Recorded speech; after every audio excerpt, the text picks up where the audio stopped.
Salam hangat untuk para pendengar Widyaloka Podcast, berbagi cerita inspirasi, membangun prestasi. Senang sekali bisa menyapa kalian kembali di suasana baru pada Widyaloka Podcast, edisi 1,5 tahun masa jabatan Kepala SMA Negeri 2 Amlapura. Di sini kita akan menjelajahi beragam cerita, inspirasi, dan berbagai informasi menarik seputar SMA Negeri 2 Amlapura. Bersama saya, Diputu Amelia Putri, yang akan memandu jalannya podcast pada hari ini. Dan pada episode kali ini, kita kedatangan tamu yang sangat istimewa, yaitu Bapak Kepala SMA Negeri 2 Amlapura. Halo. Ya, menjadi kepala sekolah adalah tanggung jawab yang sangat besar tentunya ya. Membawa perubahan, tantangan, dan juga momen-momen penting dalam pembentukan masa depan siswa. Kali ini kita akan menjelajahi perjalanan 1,5 tahun kepemimpinan seorang kepala sekolah yang berdedikasi kepada SMA Negeri 2 Amlapura, yaitu tidak lain dan tidak bukan Bapak Wayan Puja Astawa SPD MPD. Om Swastiastu Bapak, bagaimana kabarnya? Om Swastiastu, kabarnya luar biasa. Senang sekali Bapak bisa meluangkan waktu untuk hadir bersama kita yang pastinya di tengah-tengah kesibukannya ya Pak. G. Semoga tetap dalam keadaan sehat walafiat dan semangat menjalani hari ini ya. Kepada Sobat Widyaloka yang sedang menonton, semoga selalu dalam lindungan Tuhan Yang Maha Esa. Dan jangan lupa untuk tetap semangat menyaksikan Widyaloka Podcast dari awal hingga akhir ya. Untuk mengawali perbincangan kita pada hari ini Bapak, bisa diceritakan perjalanan Bapak di dunia pendidikan hingga bisa menjadi seorang kepala sekolah SMA Negeri 2 Amlapura. Baik, terima kasih. Jadi ini adalah kesempatan yang luar biasa, kesempatan emas untuk saya bisa berbicara lewat dunia maya kepada seluruh warga Semadapura, sahabat Widyaloka semuanya dimanapun berada.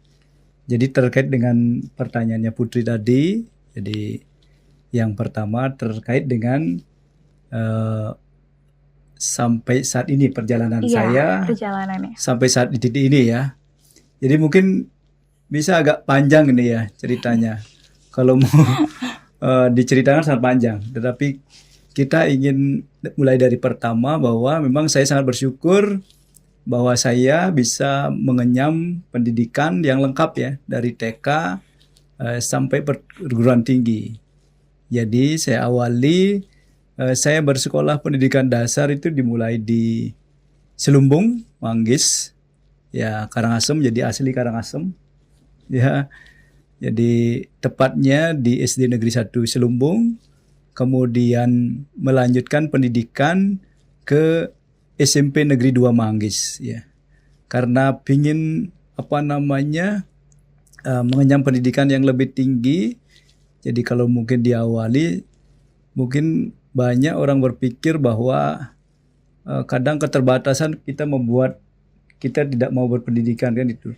Jadi saya mengalami sendiri, membuktikan sendiri bahwa keterbatasan ekonomi itu bukan halangan, tetapi semangat niat yang terpenting sehingga saya punya niat melanjutkan ke SMA. Nah, untuk bisa melanjutkan ke SMA itu saya harus berpikir biayanya dari mana, kemudian rumah di mana, karena sekolah SMA itu hanya ada di kota Amlapura, kurang lebih jaraknya 20 km ya. Nah itu, sehingga saya harus memutuskan untuk berani keluar dari zona itu. Saya mendaftar di SMA di kota, tepatnya di SMA Negeri 1 Amlapura. Dan kenapa saya memilih SMA Negeri 1 Amlapura? Karena saya tinggalnya di Puri Klodan.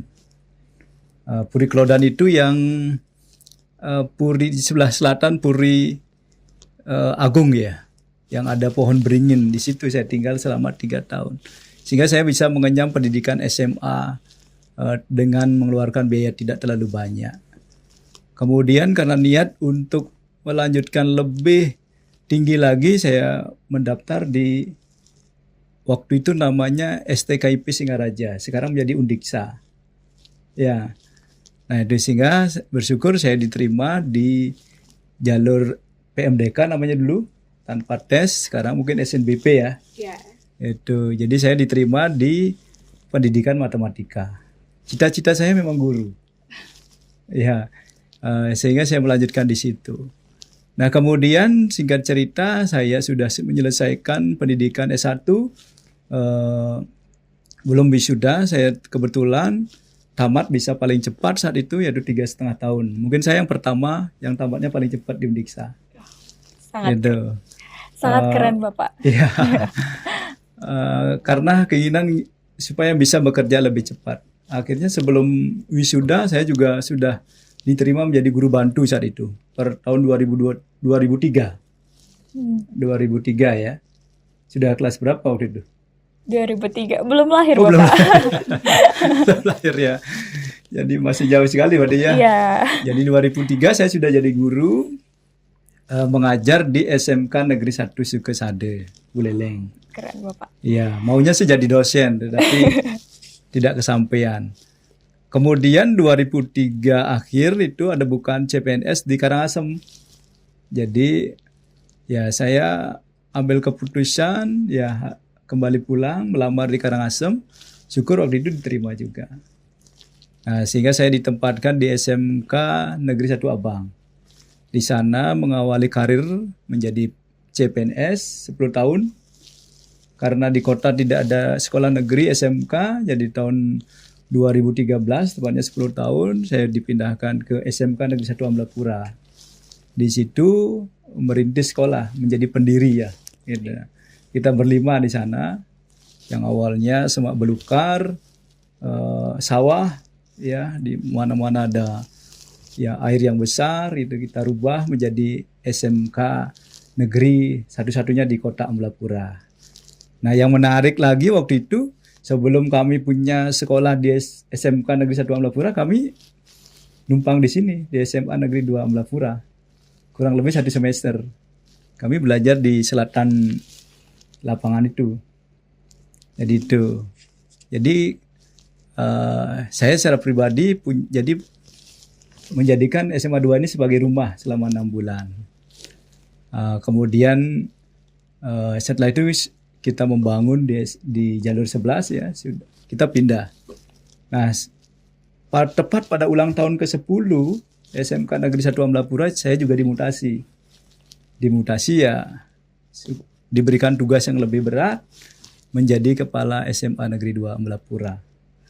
Jadi ini adalah tugas yang berat.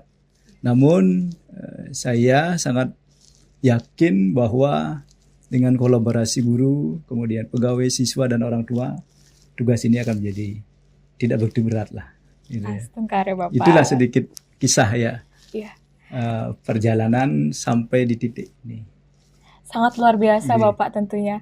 Berarti dari Bapak sendiri yang memang sangat berusaha dari awal, dari awal pendidikan Bapak memang sangat berniat untuk meneruskan karir ini agar Bapak mampu menjadi orang yang berguna bagi nusa dan bangsa tentunya ya Bapak. Iya, betul.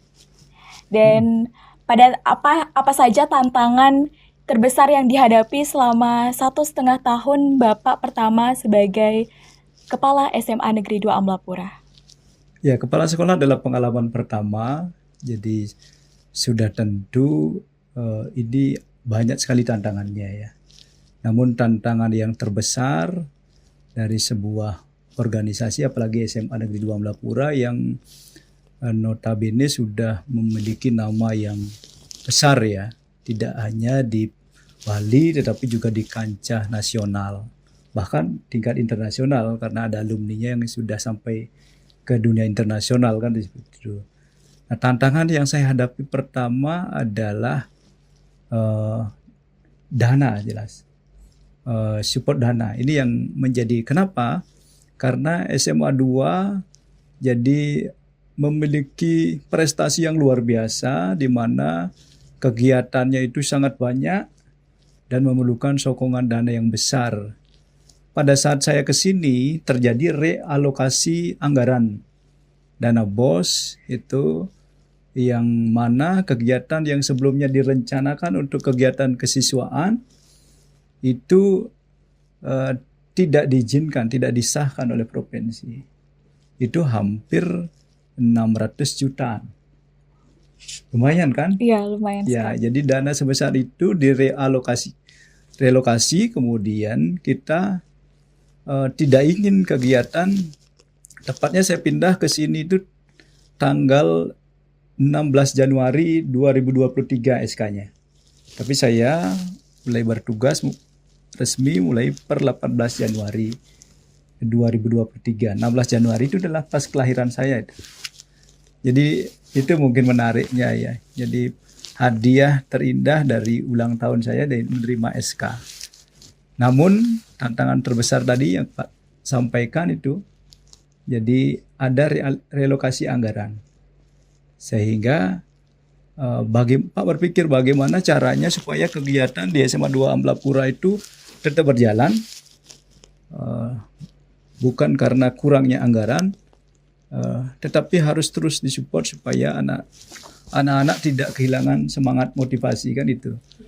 Nah, sehingga yang saya lakukan bersama dengan staf manajemen, jadi sudah tentu kita diskusi dengan staf manajemen, ada waka, ada analis, begitu juga yang lainnya bendahara. Kegiatan itu tetap kita support, hanya saja kita kembalikan alokasi anggaran lagi. Jadi sesuaikan dengan anggaran yang ada. Jadi tidak ada kegiatan yang kita hilangkan, nggak ada. Jadi Astungkare 1 tahun sudah bisa kita lewati walaupun dengan memang kekurangan anggaran. Jadi di tahun pertama saya bisa sampaikan bahwa anggaran kita defisit. Jadi ternyata mungkin pemerintah menerapkan anggaran defisit, kita di sekolah juga menerapkan anggaran defisit. Jadi dengan harapan kegiatan-kegiatan siswa itu tidak ada yang dipotong. Pengembangan guru, tenaga pendidikan tetap berjalan. Pengembangan sarana bisa berjalan. Jadi itu. Karena relokasi anggaran itulah makanya di kegiatan kepemimpinan siswa dikurangi, sehingga kita bisa alokasikan untuk pengembangan sarana. Salah satunya kan ini, pelebaran jalan di depan, ya, pelebaran jalan di depan, kemudian ada pembenahan taman sedikit. Jadi itu bisa, karena itu bisa disetujui oleh Dinas Pendidikan Provinsi. Jadi itulah tantangan terbesar yang saya alami waktu pertama kali bertugas di SMA Negeri 2 Amblapura. Walaupun itu tantangan terbesar dari Bapak, tapi Bapak sangat keren sudah bisa melewatinya dan juga memberikan solusi yang sangat inovatif sehingga kegiatan-kegiatan di SMA Negeri 2 Amblapura pun tetap berjalan dengan lancar tentunya ya. Iya, itu berkat dukungan semua warga sekolah juga. Iya, Bapak. Selain itu, apakah ada hal yang paling berkesan yang didapatkan selama masa jabatan di SMA Negeri 2 Amblapura? Sangat berkesan. Kenapa ya? Karena awal sekolah memang tantangannya besar sekali, tetapi yang sangat berkesan di sini adalah hubungan yang harmonis. Kenapa saya katakan begitu? Karena SMA 2 Amblapura memiliki alam baik skala, niskalanya yang harmoni sekali. Jadi saya baru datang ke sini merasa saya sudah klik di sini, sudah sangat cocok gitu ya. Apalagi penerimaan guru dalam waktu yang tidak terlalu lama, saya bisa menyesuaikan diri dengan guru, kemudian pegawai di sini, begitu juga dengan siswa. Sehingga padahal saya baru sebentar tugas di sini, tapi kok saya merasa sudah lama. Itu yang artinya hubungan baik skala niskalanya di sini saya sudah betul-betul menyatu. Apalagi alam niskalanya di SMA 2 itu kan luasnya hampir 1,86 hektar. Jadi sangat komplit di sini. Kemudian disinilah saya merasa bahwa Trihita Karana itu betul-betul saya sudah laksanakan, saya terapkan di sini. Karena hubungan dengan Tuhan di sini, saya lihat anak-anak juga, guru, pegawai semua warga sekolah juga rajin di sini. Kemudian hubungan antar warga sekolah saya lihat juga sangat kuat. Ya, tidak ada problem-problem yang mengganggu lah. Apalagi hubungan dengan alam. Kalau SMA 2 Amblapura adalah sekolah peraih Wiyata Mandala tingkat nasional. Iya. Sehingga di sini lah cocok seperti yang disampaikan oleh Ki Hajar Dewantara sebagai taman siswa ya. Nah, sehingga nyaman. Jadi itu yang saya rasakan paling berkesan di sini. Makanya kalau boleh saya minta ya selamanya saya di sini. Ya, gitu. Gitu. Ya, Ya. seperti itu. Berarti memang Trihita Karana ini sangat dijalankan di SMA Negeri 2 Amblapura ya, Bapak. Ya. Selain itu, bagaimana Bapak membangun hubungan yang kuat dengan tenaga pendidik dan kependidikan siswa dan juga orang tua? Ya, ini yang sebenarnya ini yang menjadi juga tantangan ya. Kenapa? Karena berhubungan dengan manusia itu yang paling pelik ya. Ya. Jadi karena manusia kalau kita salah itu akan ada masalah ya. Jadi mudah tersinggung dan sebagainya. Tapi di sini tidak. Karena saya berusaha memposisikan diri bukan sebagai bos seperti itu ya, bukan, tapi memposisikan diri sebagai pelayan, melayani guru, melayani pegawai, melayani siswa, dan melayani orang tua. Jadi sehingga saya harus merasa dekat dengan semua. Sehingga ini yang dengan konsep seperti ini saya bisa ya memberikan ruang-ruang yang kreatif bagi guru, pegawai dan siswa. Dan jadi saya juga berusaha supaya tidak ada sekat yang formal sekali antara saya selaku kepala sekolah. Karena kepala sekolah itu sebenarnya jabatan guru dia. Kepala sekolah itu guru yang diberi tugas tambahan. Itu. Jadi dengan memposisikan seperti itu sebenarnya kita bisa membangun hubungan dengan guru, siswa, apalagi orang tua. Jadi selama ini saya mengalami bahwa siswa adalah siswa yang berani menyampaikan, berani datang ke saya atau menelpon, artinya siswa itu percaya. Jadi itu cara saya mengembangkan hubungan. Mudah-mudahan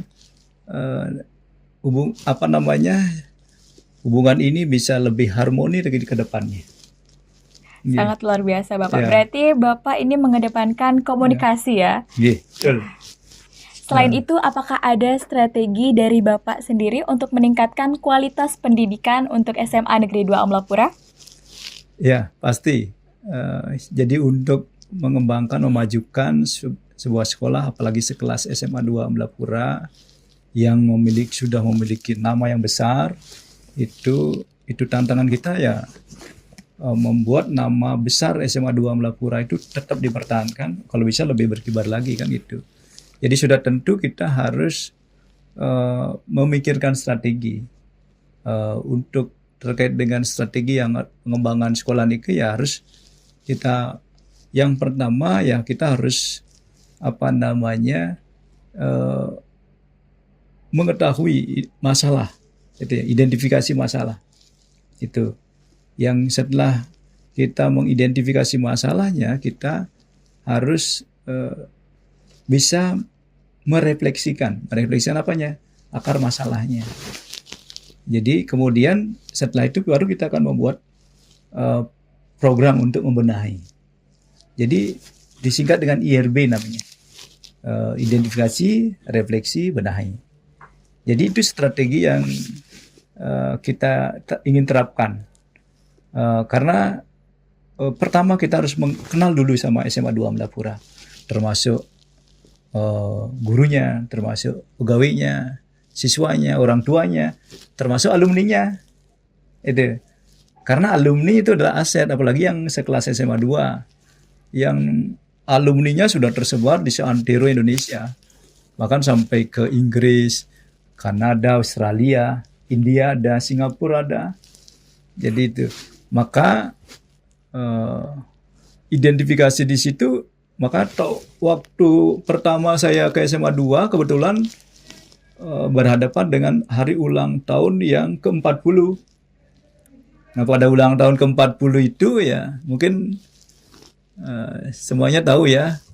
Jadi kita berusaha kemas se seapik mungkin, kalau bisa lebih power perayaannya lebih besar gitu ya. Dan saat itu momen kita membentuk yang namanya Ikatan Alumni, Persaudaraan Alumni yang disingkat dengan IKA Pasda SMA Negeri 2 Amlapura. Astungkara tahun lalu sudah terbentuk. Itu bagian dari strategi dalam pengembangan sekolah. Jadi itu 3 kuncinya untuk melakukan pengembangan, itu 3 IRB tadi. Iya. Sangat sangat luar biasa Bapak. Iya. Dengan hal tersebut, bagaimana Bapak melakukan atau memastikan semua siswa itu merasa didengar dan dihargai? Nah, ini yang mungkin memang menjadi tantangan sebagai orang tua ya, karena Pak di sini memposisikan diri sebagai, sering mungkin nyebut papi ya gitu ya, supaya gimana kok rasanya lebih dekat gitu kan, betul lah? Iya benar. Kalau di rumah bilang apa biasanya? Di rumah biasanya bilang ayah atau bapak. Oh ayah, mungkin lebih gini lagi ya. Iya. Ayah. Ya gitu. Rasanya bisa papi kan itu ya. Iya biasanya. Jadi itu caranya, karena saya ingin dekat dengan harapan anak-anak itu dekat gitu ya, dekat, sehingga kalau sudah dekat biasanya kan kita merasa saling memiliki. Kalau sudah rasa saling memiliki biasanya kan tidak ada sekat yang terlalu jauh di antara kita, sehingga dengan begitu, dengan menjaga kedekatan dengan guru, pegawai dan apalagi siswa, itu mengharapkan ya siswa mau berbicara ya. Ya sudah tentu Pak pasti akan siap mendengar. Apalagi Pak sering gini, daripada WA lebih baik telepon gitu kan. Kalau mau, kadang-kadang kan kalau anak-anak sekarang kan Gen Z itu ngetik WA itu cepat sekali kan? Iya. Kok belum ngetik udah cepat sekali. Ya sangat cepat. Sehingga Pak sering sarankan lebih baik telepon aja. Gitu, karena telepon pasti bisa langsung dapat jawaban. Kalau WA kadang-kadang karena banyaknya WA masuk, ya bisa dibalas agak lambat kan gitu. Bisa seharian bisa gitu. Jadi itu yang mudah-mudahan dengan memposisikan diri lebih dekat. Ya, kalau bisa saya hadir setiap kegiatan siswa. Makanya saya selama hampir 1,5 tahun ini rasanya bisa dihitung jari yang mewakilkan. Kalau siswa ngundang saya, ya pasti saya berusaha hadir. Kadang nggak diundang pun saya hadir, karena ingin melihat bagaimana anak-anak berkarya gitu kan, kemudian belajar itu di luar itu juga belajar anak-anak. Sehingga dengan melihat langsung kita akan, kadang-kadang kalau hanya mendengarkan laporan, kadang-kadang kan ada sisi-sisi tertentu yang kita tidak lihat. Nah, mudah-mudahan dengan cara ini sekali lagi posisi kita adalah lebih dekat, kemudian memposisikan diri seperti tadi sebagai pelayan. Mungkin kesannya pelayan itu ya, kita kan pemerintah memberikan servis pelayanan, jadi menjadi pelayan. Makanya konsepnya adalah manawa sewa madawa sewa, itu konsepnya. Mungkin ya yang artinya adalah melayani manusia, melayani Tuhan. Jadi itu dengan posisi bertemu, mudah-mudahan siswa merasalah artinya seperti itu, dihargai, merasa mau didengarkan itu. Jadi seperti itu. Nah, sekarang mungkin ya teman-teman yang menilai. Iya, benar sekali. Ya. Berarti Bapak ini selalu bisa memposisikan diri agar bisa menjadi lebih dekat kepada para siswanya ya tentunya. Selain itu, bagaimana cara Bapak untuk mengukur keberhasilan Bapak sebagai Kepala Sekolah SMA Negeri 2 Amlapura? Ya sudah tentu sebagai penanggung jawab di sini pasti harus memiliki yang namanya indikator keberhasilan, target, yang menjadi ukurannya adalah target. Tapi yang kemudian keberhasilan itu harus dibandingkan dengan tahun sebelumnya. Jangan membandingkan keberhasilan kita dengan keberhasilan orang lain. Itu keliru nanti. Kita harus membandingkan kita dengan hari kemarin. Begitu juga dengan untuk mengetahui keberhasilan di sini, yang sebenarnya bukan keberhasilan saya selaku kepala sekolah, karena kepala sekolah itu kan kalau tidak dibantu oleh manajemen, apalagi sampai orang tua, itu tidak akan mampu. Tetapi kalau melihat keberhasilan, sebenarnya ini juga menjadi beban berat saya ya. Beban berat Pak di sini. Kenapa? Karena SMA 2 kan prestasinya kan jauh sekali kan gitu ya. Ini beban gitu ya. Jadi kalau prestasi itu turun, maka bagaimana kita mengatakan kita berhasil kan itu. Jadi salah satu ukuran itu adalah prestasi. Jadi SMA 2 Amblapura. Makanya kami di awal mengidentifikasi itu berapa prestasi yang sudah dicapai oleh SMA 2 Amblapura. Itu ternyata saya kulik-kulik di majalah Sabda itu hanya sedikit, betul lah. Sedikit ya. Jadi sedikit, tidak semua prestasi ternyata dicantumin di situ.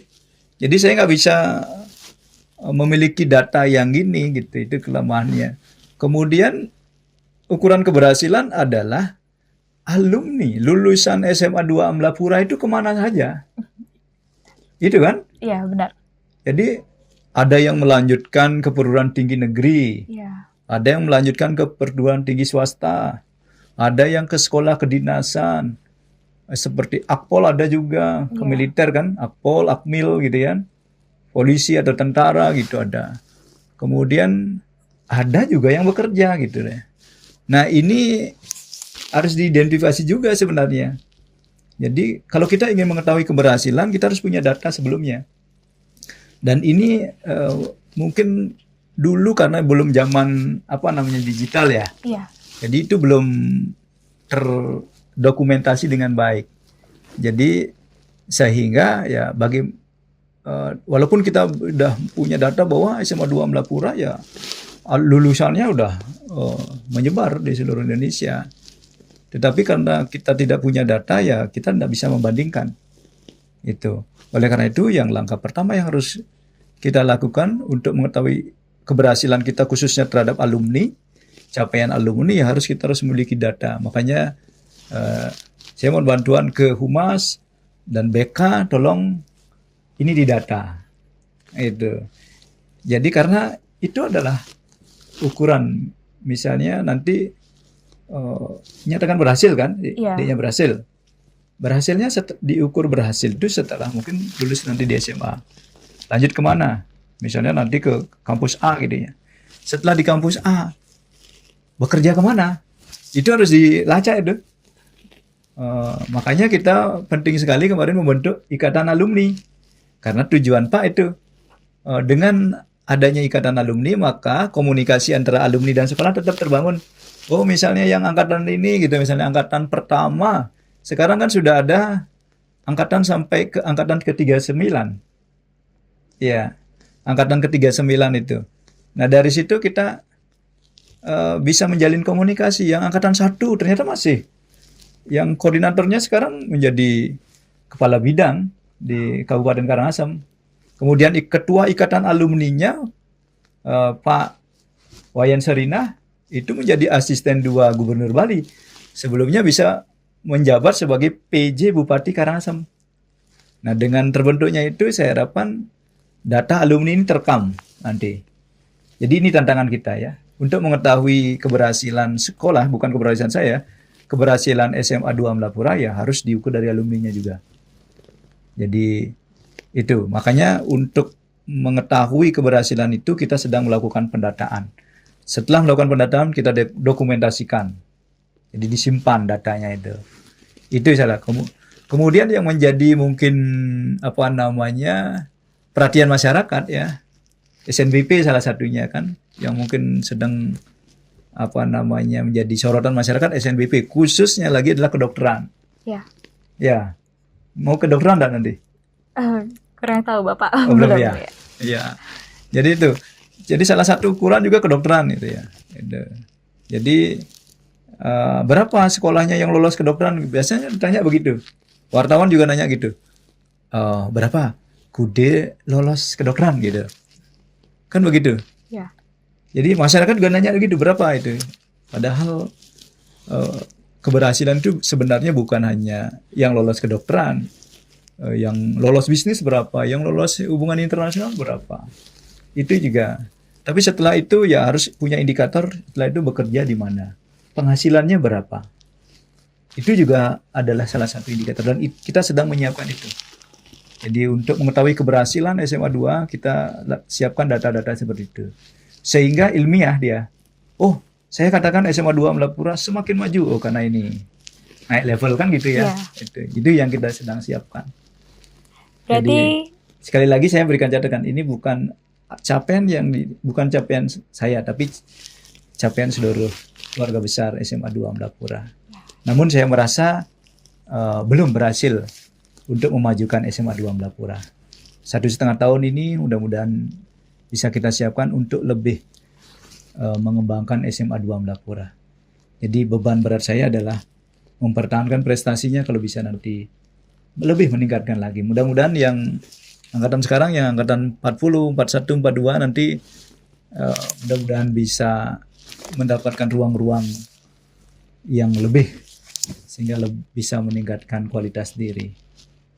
Baik, terima kasih Bapak. Berarti memang dari siswa-siswanya dan juga alumninya ya Bapak untuk dilihat bagaimana sekolah itu apakah sudah berhasil atau belum ya? Iya, salah satunya. Baik Bapak, pertanyaan terakhir pada episode kali ini, apa harapan Bapak untuk masa depan sekolah dalam masa jabatan Bapak? Harapannya adalah sudah tentu SMA Negeri 2 Amblapura, Widyaloka, kebanggaan kita ini, itu bisa lebih maju. Bisa mengantarkan anak didik, siswa-siswi itu meraih impian yang mereka cita-citakan, sehingga mereka bisa menjalani hidupnya lebih berkualitas, ya. Sudah tentu mereka bisa nanti bermanfaat, tidak hanya untuk keluarganya, tapi masyarakat, bangsa, dan negara. Itu harapan kita. Lebih jauh dari itu sebenarnya puisi kita sudah bagus sekali di SMA 2 Amblapura. Terbentuknya sumber daya manusia yang bermutu dan beriman, gitu ya. Kemudian berakhlak mulia. Itu visi kita. Kemudian berwawasan lingkungan, berwawasan budaya, berdaya saing, ya.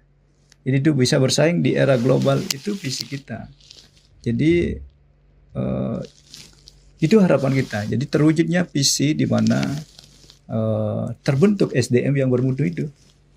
Dengan SDM yang bermutu, SDM-nya yang siapa nih? SDM gurunya, SDM pegawainya. Yang menjadi penting lagi, sangat terpenting adalah SDM siswanya. Jadi itu bisa hidup sesuai dengan konsepnya Ki Hajar Dewantara, bisa hidup lebih bahagia, lebih merdeka, lebih bahagia. Kemudian bahagianya itu yang sesuai dengan tujuan pendidikan, ya harus memiliki karakter profil pelajar Pancasila itu. Beriman bertakwa kepada Tuhan Yang Maha Esa, berakhlak mulia, mampu bergotong royong, berkebinekaan global, gitu. Kritis, ya, kreatif, mandiri. Itu harapannya seperti itu, sehingga anak SMA 2 yang dimanapun nanti selama sekolah, selama nanti setelah lulus dari SMA 2 Amblapura nanti bisa berkarya inovatif yang memberikan dampak yang bermanfaat. Yang pertama, jangan lupa bahagiakan diri, bahagiakan keluarga, bahagiakan nusa dan bangsa. Nah, itulah harapannya. Jadi harapannya sangat besar sekali. Mudah-mudahan Pak di sini diberikan umur panjang, diberikan kesempatan yang panjang juga untuk bisa mengabdikan diri di SMA 2 Amblapura.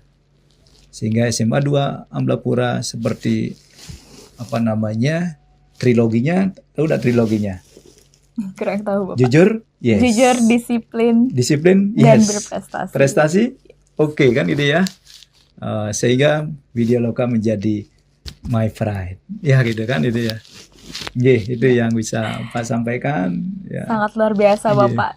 Semoga harapan Bapak ke depannya dapat realisasikan dan juga bagi teman-teman yang sedang menonton semoga dapat menginspirasi tentunya ya.